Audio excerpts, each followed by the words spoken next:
At the end of your life, what will be your legacy? What will you leave behind for future generations? For the world, join the World Messenger, Izabela Lundberg, each week as she brings you a new distinguished guest from the business, sports, or entertainment world to share their success, their struggles, and their lessons.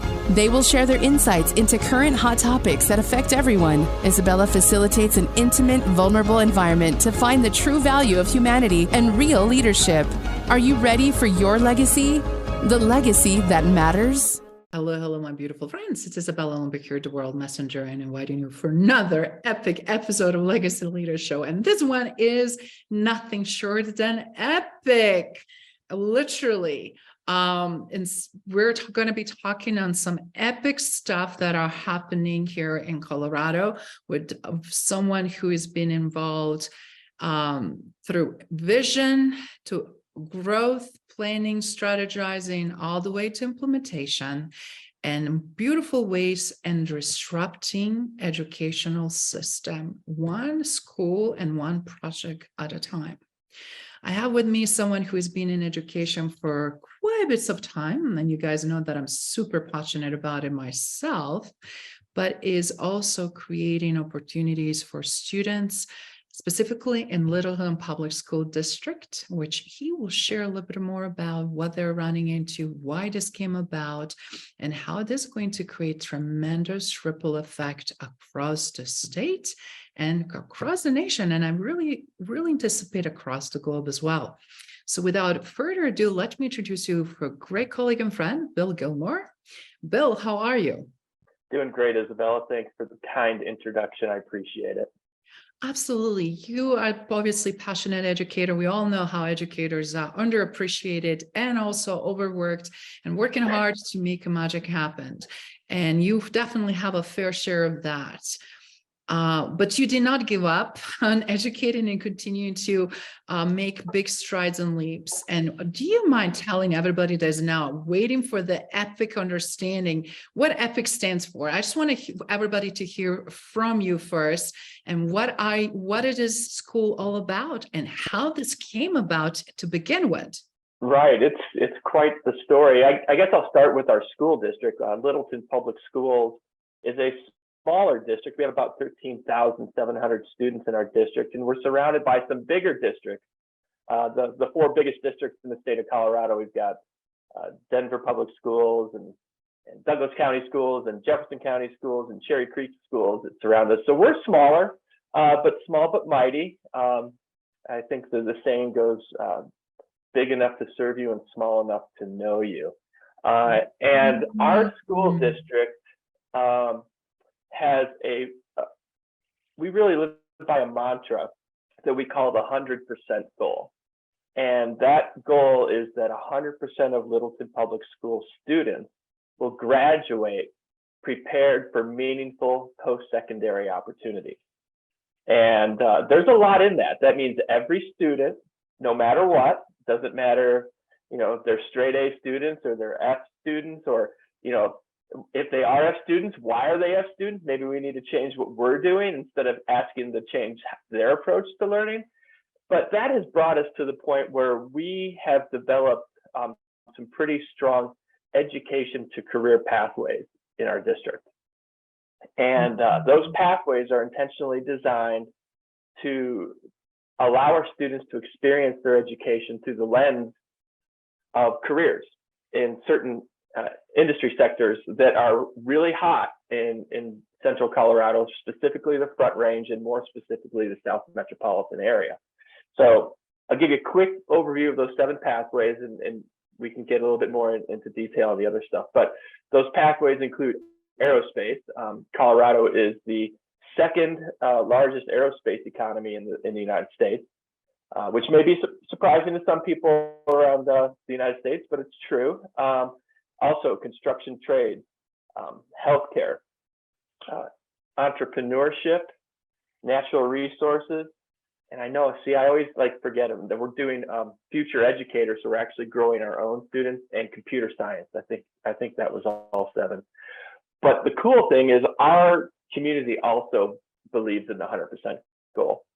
And in 2018, we passed a very large bond to allow us to construct several new schools, some elementary schools, a middle school, and the soon-to-be finished EPIC campus, which was designed and is being built specifically to support learning for the 7 pathways in Littleton Public Schools. I love that. So for everybody watching and listening, reason why we're having this epic conversation and understanding how the epic, first of all, came about, because we're looking at innovation and transformation. And we know very well that needs to also start in our educational system.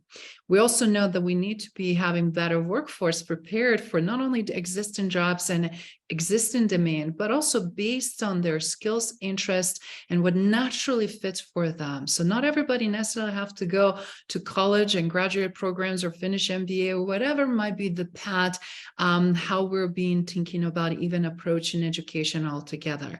Then also how not to leave anybody behind. Right. Basically also allowing kids that are in very underprivileged setups in different school districts that are the inner city children, right? Children of color, children of immigrants, and everybody knows that I am gung-ho about all of that because it's a different structure of society that we absolutely have to also address in a proper way. So Bill, do you mind sharing how did you do this and how you advocated and as a result, what's really coming up? Yeah, I mean, this has been my passion as an educator since I got into education, is to create meaningful experiences for students where they don't have to ask, like, why do I have to do this? Why am I learning this? It should be evident why they're learning it, because they're doing it, they're applying it. And for us, we really wanted to focus in on those areas that would lead students to careers with high demand, living wage, high capacity, that also allows students to enter the workforce right out of high school if they want to, with industry certifications ready to go, or if they want to go on to a community college, if they want to join the military, if they actually say, hey, I want to be an MD, we're going to get you there as well. And so the really neat thing about this campus is that we have actually changed our entire school district. They were in the process of changing it to ensure that there are no barriers for student access. We will have staff on campus that will help students with special needs. We'll have staff on campus to help with students who are not English language as a first language. And we're going to have counselors on staff that are simply working full-time with students to get them to where they want to go. The students who are taking classes are going to be taking concurrent enrollment classes, which means they get college credit. They're going to receive industry certification. They're going to get content credit, so math, science, English credit, as well as the elective credit that they would normally get for these courses. We've got great industry partners sitting side by side with us, helping us create the curriculum and the learning experiences. A great example of that is Lockheed Martin. They have an apprenticeship program called AMTAP that they use internally to train people up to technician level to actually build wiring harnesses and circuit boards for spacecraft. And we were telling them what we were up to, and they were so excited that we're actually going to replicate their lab in our school so that our students will be learning the same things, so that then when they graduate, they will also be at a technician level, have industry certifications, and will be guaranteed an interview with Lockheed Martin. So it's that kind of approach that we're taking. It's not, there's no prerequisites to get into any of these courses. So a student could literally have a 0.0 grade point average, say, I want to take this course at the EPIC campus, and it would be a conversation with the staff. And if that student can sell themselves and they show the passion and are ready to go, they're going to come in and they're going to learn. I love that passion, and I love this amazing innovative approach and disruption. So we're talking about top players in the industry, the largest billions of dollars companies. When we're talking about Lockheed Martin, aerospace divisions here that we have here actually in Colorado, but also creating these epic pathways for innovative careers, because we're finally getting to catch on early on, right, with the high schoolers that are still refining and defining who they are and what they're all about, and then really going into career pathing with not only their passion, but true desire to become whatever that might be without no judgment and no in pigeonhole into specific type of either industry or specific types of degree, because we also know the degrees that so many of us still paying hefty fees for undergrads and grads and doctorates are being not necessarily the most effective ways for us to apply ourselves in real world. Yeah, and I got a great example for you on that. In our construction pathway, we recently had a conversation with a local company that builds RVs and trailers for camping, right? And they were so impressed with our plans and what we already have in place that they want to partner with us and create a free apprenticeship program through our construction trades program. They're going to bring RVs onto our site. Our students are going to finish them. And they say, those students who show the aptitude and the willingness, we will hire them right away. And probably within 2 to 3 years, they'll be making 6 figures. And that's what we want. We want opportunities for our students who, they don't necessarily need to go to college, or maybe they don't want to go to college. Maybe they just want to get out of school and they want to get to work. We want to make sure that we can help them find that path. One of the things, we did a lot of conversations with students in the planning process. And some of the things that they said to us is, we want school to be a place where we can explore and find our passion. Or we can take what we're passionate about and apply that into learning. They told us that they wanted a safe environment to do that. And they weren't necessarily talking about physically safe, right? They were talking about a place to fail safely, a place to take risks and, to try something. And if it doesn't work out, hey, whatever, we learned and we're going to move forward. And so we heard that loud and clear. And we know that when students are passionate about their learning, they're going to take it to places that we can't predict. And usually those are really good places. So we're really excited to have students in this building starting in the fall of 2023, which is coming up really fast. Oh, that is fantastic. So from that first initial vision and initial conversations, I can just imagine how excited you are now to see not only programs developed, but building is being built and this amazing campus. And then now everything is coming together, the great companies and more obviously companies that we want to rally up. And that's why we're doing Appearance and Legacy Leader Show, so that everybody not only can hear about, but come up with great solutions and ideas. And then how this fantastic model can be replicated anywhere else in the United States, and frankly, anywhere else in the world. And what's really interesting about this build, it is truly epic. It is so forward-thinking and so disruptive and innovative. And with that in mind, virtually also, first of all, I want to kudos you. I'm your big fan, and your work and everybody on your team that it's been doing this, such a strong diligence to put so much effort and put this to fruition. But also we're addressing something deeper, right? Because we're looking what currently United States is facing, and we're seeing huge gap in trade jobs that are actually paying extremely well. And so many kids will actually be better off doing things with their hands and leverage their brains and skill sets in mechanical, motorical kind of aspects of the learning. But also it's a deeper issue that you're addressing as well. Do you mind sharing a little bit of demographics and landscape and some pain points that you're seeing that this can really be a glimpse of hope for families and then future of those families that are severely struggling, yet have very smart, capable kids to do more and be more? Absolutely. I think, we've had some conversations with families as we've done our design work on this, and, try and get a real sense of like, what can we do to help those who maybe aren't as engaged in their education as they could be if there was opportunity. And, one of the stories that really stuck with me is a family, they're immigrants from Mexico. Parents don't speak a lot of English. The dad owns his own landscaping company, and his kids who are in high school are really busy helping with the family business, right? They're working. That's all they want to do is work. They don't want to go to school because it's meaningless, right? And when they found out that we're going to be running a kind of like a landscaping thread through our natural resources pathway, and we're going to have entrepreneurship alongside it, the parents and the kids sort of changed their viewpoint. They're like, this is something that we can dig into and has value.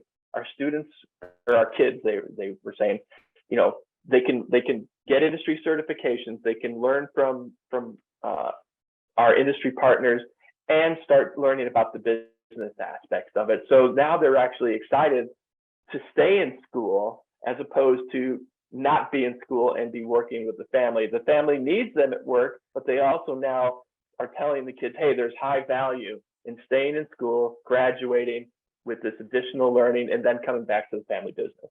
And that's really what we're looking for, is finding out what the needs of our community might be, and finding innovative ways to help them get to where they want to be.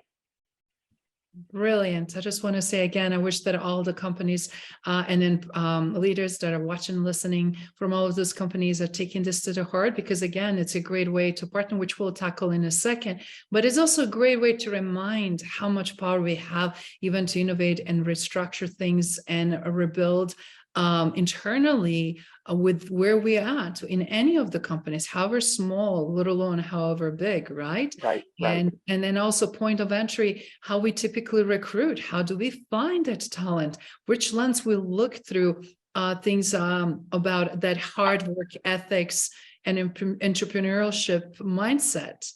And what I love about, like, you know, I'm being always involved in so many different things. To me, for kids that are also curious and really care about more than one avenue of as a point of entry, do you mind sharing about, because you mentioned that they can start, and if they see that this is not for them, or even if it is for them, but they're still curious about something else, doesn't prevent them to go through whole process of all of the programs or majority of programs if they want to. Absolutely. Our pathways are not set up to be in isolation. Students will not be tracked. They can pick and choose from, you know, they can take 3 different classes from 3 different pathways in a couple of years if they want to. It's not a problem. We want to encourage that. The pathways are built to kind of weave in and out of each other.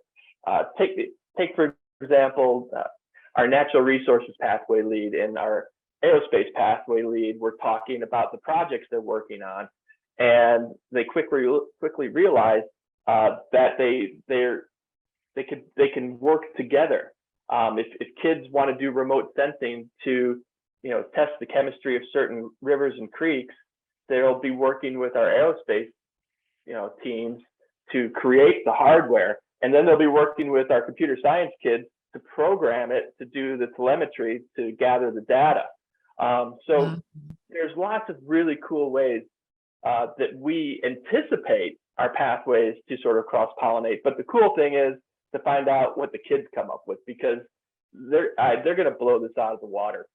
Some of our partners are super stoked about this, including Colorado Parks and Wildlife. They see the power in what we're doing, and they're one of our main partners in the natural resources pathway. So, you know, they're going to provide opportunities for our students to get out in the field and learn from professionals on how to take samples, how to apply the scientific method in the field, how to bring those samples back to our own lab and run them and find out what the data looks like. So our kids are going to be utilizing industry grade equipment, industry grade analysis, industry grade software to do their projects, whether it's, you know, creating a product, creating a service, or otherwise. It's pretty exciting.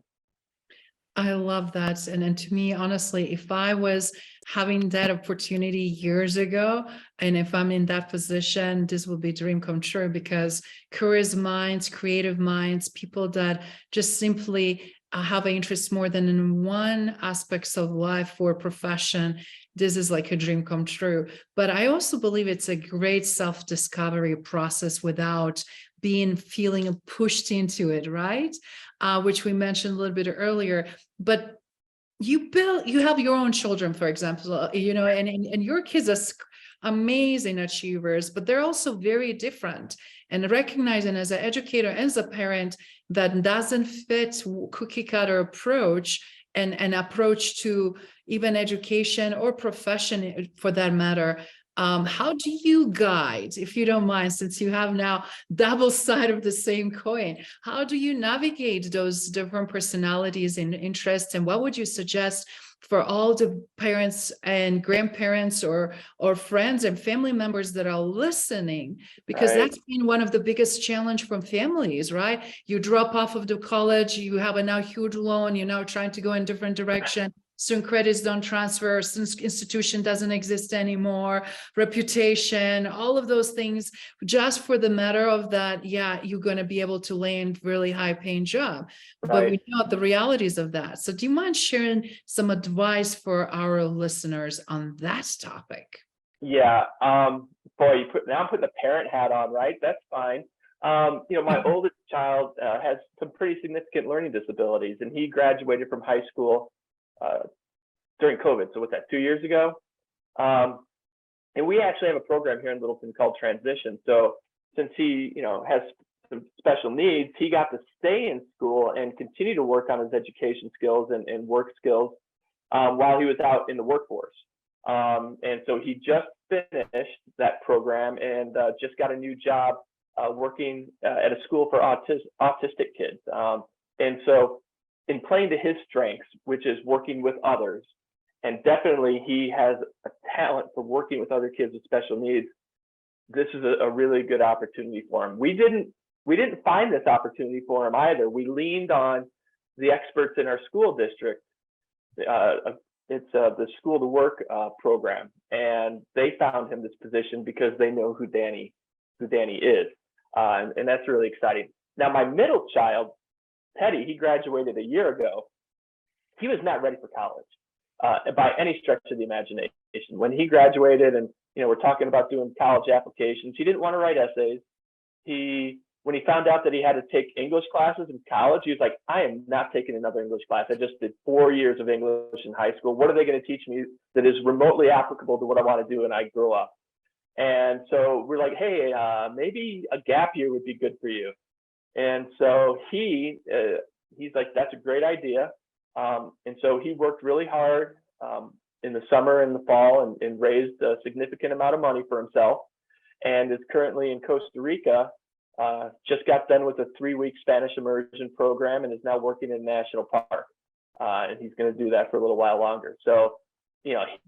he wasn't ready for college, but all of a sudden, he been accepted to 3 different universities.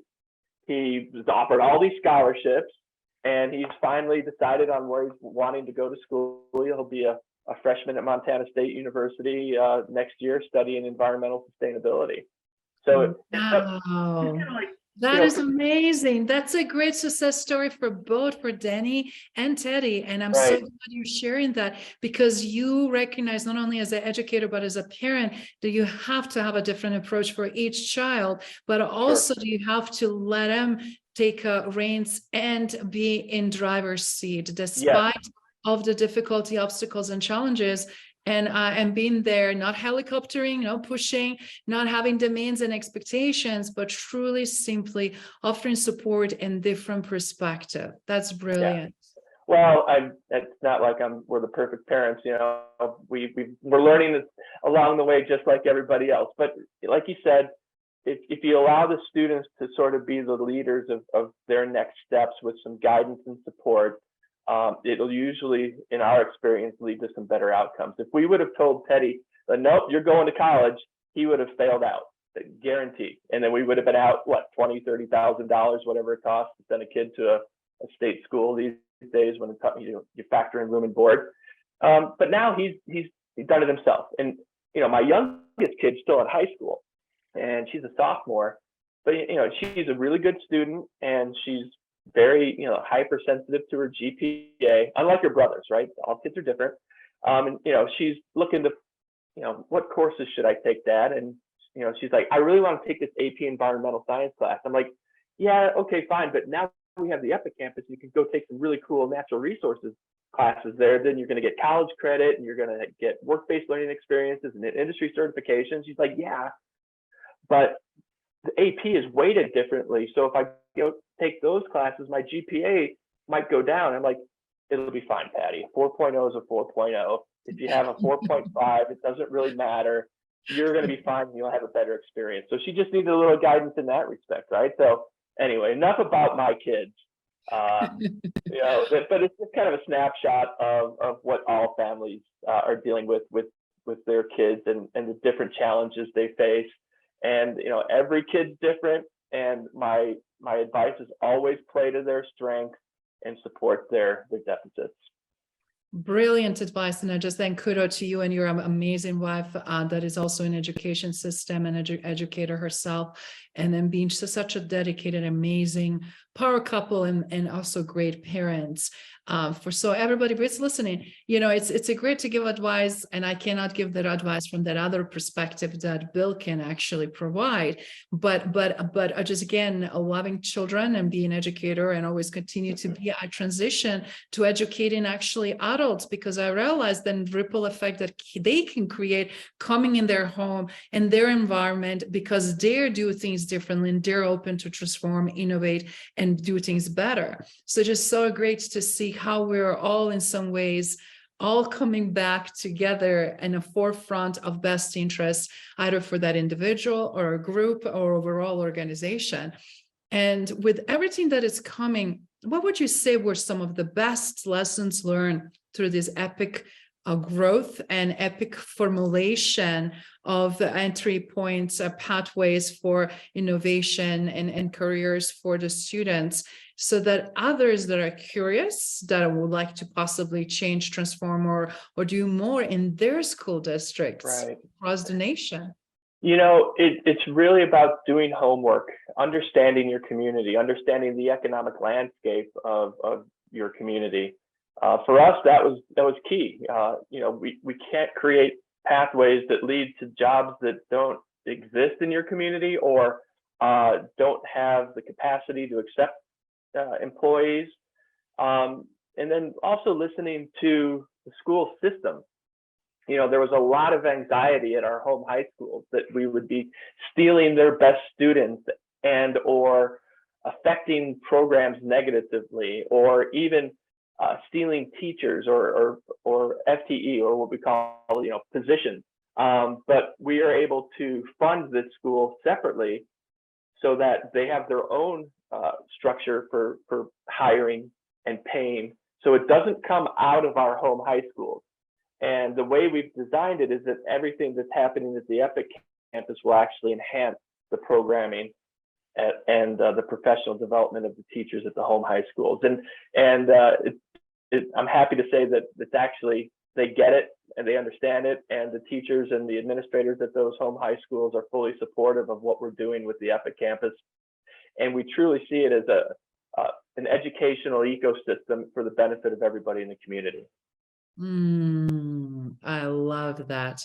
Creating an educational ecosystem for betterment of community. And with amazing acronym of EPIC, which again, it's creating emerging pathways for innovation, for innovative careers, right? Yeah, and the cool thing about that is the students came up with that name. That was oh my gosh, I love it. So we had like a panel, like a naming committee, and there was like 6 or 8 names that were being considered, and that one the students came up with it, and that was chosen, and away we went. Yeah. I love it. See all those beautiful stories, as you just said, knowing the community, knowing the needs, engaging community, then you truly create a magic and the best path forward. With that in mind, so the campus is open in full. You guys are having a lot of things going on, but you also have some great opportunities for large companies. We were mentioning that we're second in Colorado in aerospace, and specifically we have a lot of engineering companies and a lot of companies that are already part of it, but you have a huge gaps and also opportunities for others to partake. So where you see opportunities across the industries, where again, who is watching, listening, sharing information that they can also either them directly or their colleagues or friends that they know step up and really tremendously contribute the game. That's a great question, Izabela. And really, every industry sector can participate and help us. As I mentioned earlier, Aerospace is all about engineering and advanced manufacturing and electronics. Computer science, anywhere from software development to cybersecurity to AI, machine learning, right? Construction, we're both doing the construction side as well as the design side. Healthcare, very, very broad, right? Entrepreneurship, we'll be doing not just entrepreneurship, but also investing in real estate. Our future educator, we want teachers, and whether it's the littles who are in early childhood or all the way up to high school and post-secondary. And then our natural resources pathway, it's all about sustainability of Colorado resources. So it's very broad, and we are still developing our curriculum. It'll never be static. And we love it when industry sits side by side with our teachers and say, hey, here's our need.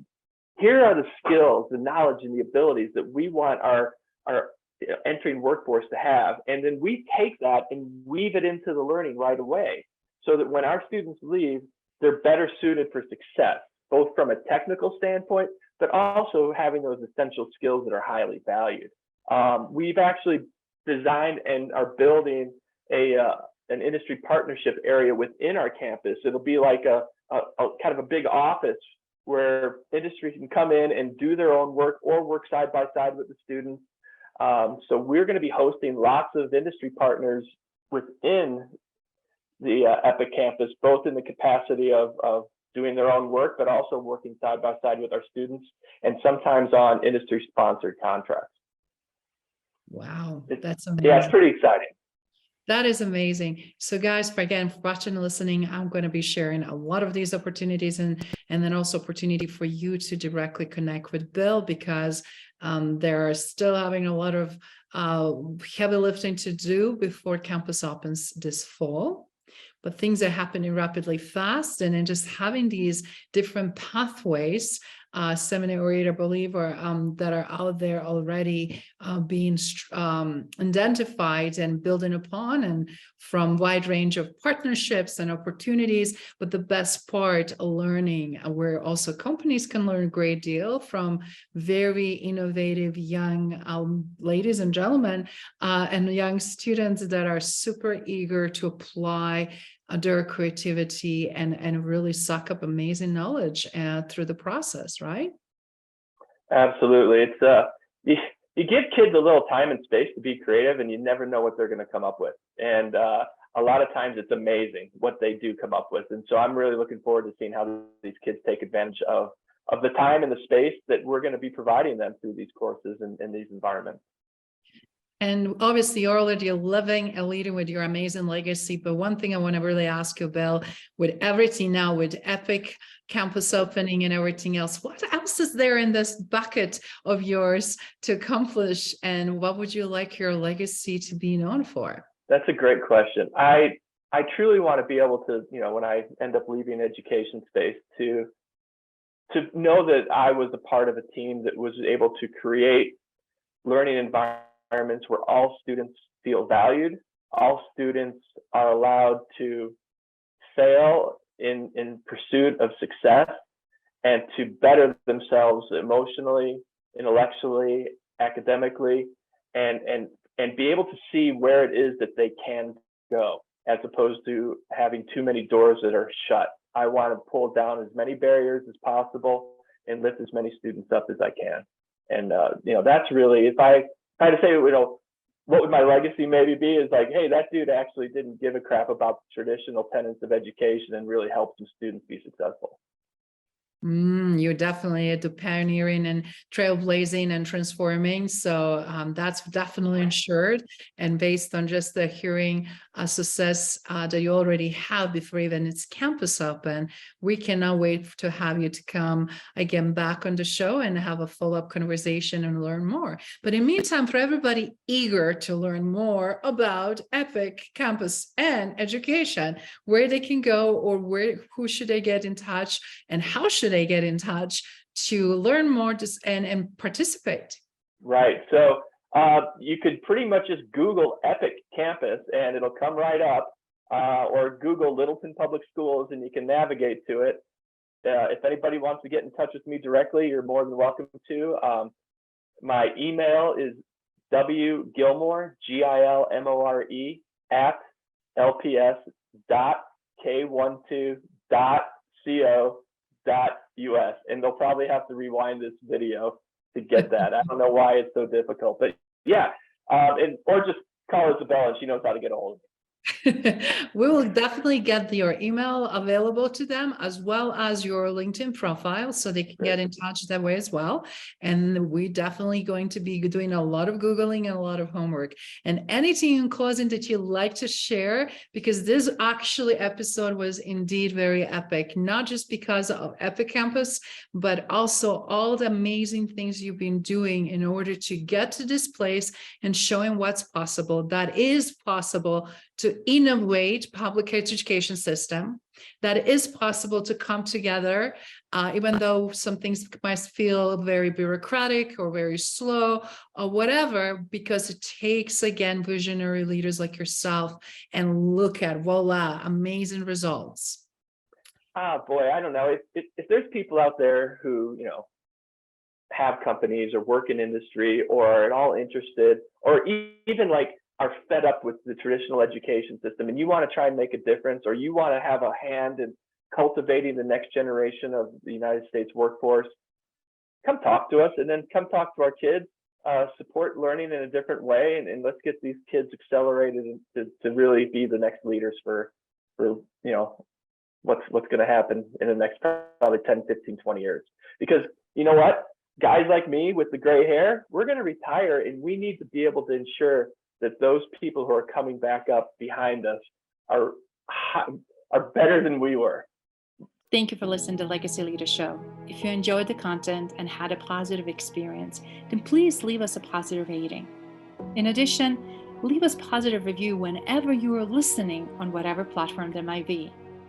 Make sure your friends and family also know about the benefit and value that we provide and what we have to offer. Cheers.